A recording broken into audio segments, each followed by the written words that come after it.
So after watching and listening to that audio of that attempted kidnapping, there is a longer version of it that you can Google for. It's on YouTube. That's the shortened version of it. But you can see how people don't want to come forward and speak. And I think what I say to those people is we can't continue letting them think that they have this kind of power.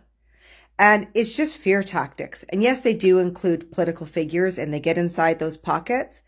But if we just sit back and pretend it's not happening, we're not going to get anywhere.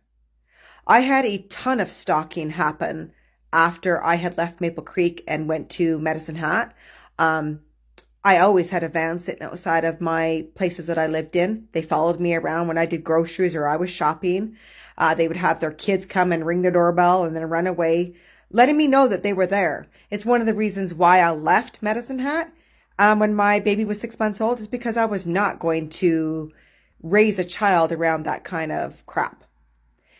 It's frustrating that the police don't do more with it.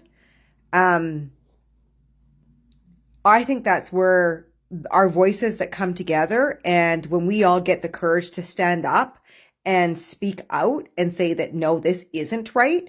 It just shouldn't be allowed. I mean, the man that they were hunting down was a father who had a wife and 5 kids inside the Brethren. It's just not right.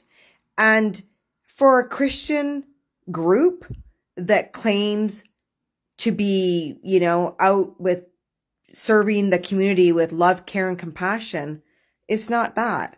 And so they need to be called on their shit. And it's one of the reasons why I was sharing that video with you all, so everybody else can get worked up and enraged with me, because that spurs us into action.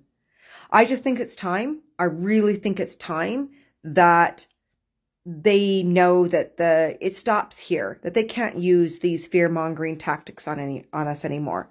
I mean, and if you listen to ex-cult boys' death threat, it's the same kind of shit, right? They think that they can just be the law, and they believe that. They believe that they are the highest law of the land. That's what you get brainwashed into believing all the time. I just think that it's important for us all to come together, community members in and community members out, to be able to stop the harassment that they do.